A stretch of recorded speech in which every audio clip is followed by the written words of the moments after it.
त्वष्टा ने एक बहुत बड़ा यज्ञ किया इंद्र को मारने के लिए, लेकिन मंत्र की अशुद्धि हुई। कल ही तो मैं निवेदन कर रहा था कि मंत्र अशुद्ध नहीं, उसका परिणाम बिल्कुल विपरीत हो जाएगा। संकल्प ये लिया गया था कि इसमें से एक ऐसा वीर योद्धा पैदा हो जिसके हाथों से इंद्र मरे, लेकिन उच्चारण गलत होने की वजह से ऐसा वीर बालक प्रकट हो रहा है जो इंद्र के हाथों से मरने वाला है।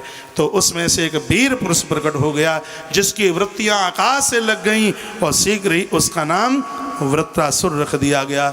वृत्रासुर ने जन्म लिया, और जिस समय भैया ये वृत्रासुर ने जिस समय जन्म लिया था तो उस समय दिशाएं चिंगाड़ रही थी, आकाश गर्जना कर रहा था, देवता स्थान छोड़ छोड़ करके भाग रहे थे।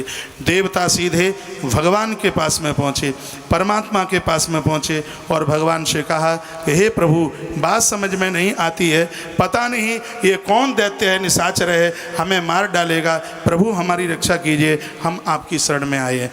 एक बार जयकारा भगवान के नाम का लगाइए। बोलिए बांके बिहारी लाल की जय हो, श्री हनुमान जी महाराज की जय हो, राधा माधव सरकार की जय हो, हनुमंत बलवंत महाराज की जय हो। जय जय श्री राधे, जय जय श्री राधे, जय जय। प्रभु हमारी रक्षा कीजिए। तब भगवान ने कहा कि हे देवराज इंद्र, वृत्रासुर को जीतने के लिए तुम्हें महात्मा दधीची के पास जाना पड़ेगा, तब ही कल्याण होगा, नहीं तो इस राक्षस से बचना मुश्किल हो जाएगा।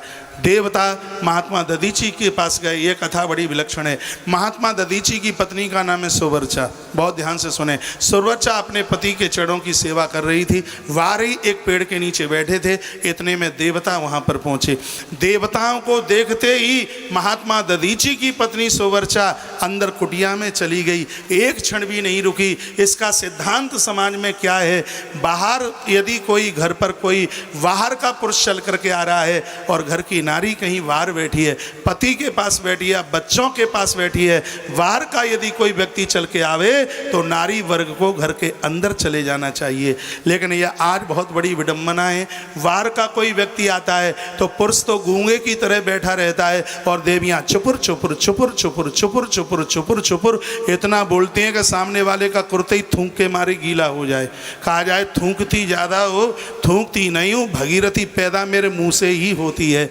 आने वाला व्यक्ति क्या कहता है, मैं तो ऐसे घर में गया था जहाँ पर जनानियों की चलती है।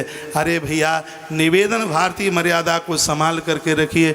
नारी वही धन्यवाद की प्रतीक है जिनकी आवाज़ पड़ोसी भी नहीं सुन पाता। अरे भैया, नारियाँ तो इतनी जोर से बोलती हैं कि बोले यहाँ के आवाज़ देवखेरा में पहुँचे। नारी की मर्यादा, नारी की मान मर्यादा पर्दे के बीच भगवान सुखदेव सावधान करते हैं। हे परीक्षित, महात्मा दधीची की जो पत्नी है जिसका नाम है सुवर्चा, साधारण स्त्री नहीं है जिसने शंकर को अपने गर्भ से पैदा कर दिया। हाँ, किस रूप में? महात्मा पिप्पलाद के रूप में सुवर्चा ने महादेव को प्रकट कर दिया। देवी अंदर चली गई। यहाँ पर देवता पहुँचे, चरणों में प्रणाम किया, कहा गुरुदेव हमें आपकी हड्डियाँ अस्थियाँ चाहिए। उसी समय महात्मा ने अपनी अस्थियाँ दे दी। उन हड्डियों में से 2 धनुष और 1 वज्र बनाया गया। एक धनुष ऐसा था जिसकी प्रत्यंचा भगवान महादेव ने असुर तारक को मारने के लिए की थी, और तब भगवान का नाम त्रिपुरारी हुआ।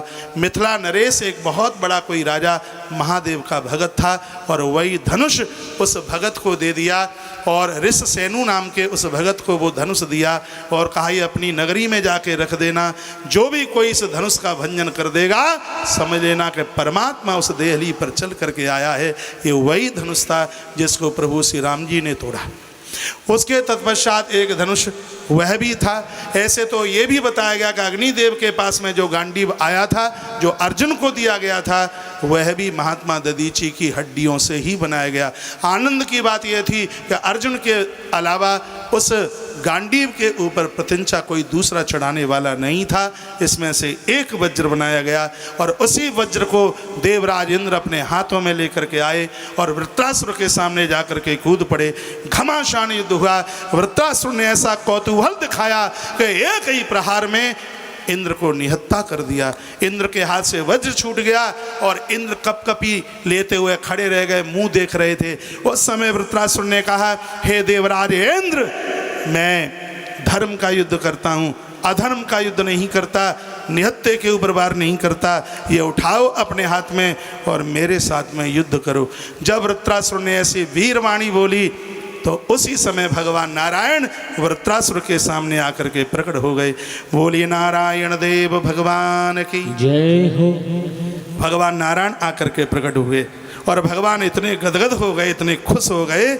मेरे भगवान कहने लगे, स्वकानाम या संपदो दे भूमु रसायाम, संपूर्ण धरती की संपदा पुत्र आज तुम मुझसे मांगोगे तो मैं तुम्हें दे दूंगा, क्योंकि तुम्हारे मुंह से धर्मवाणी निकली है।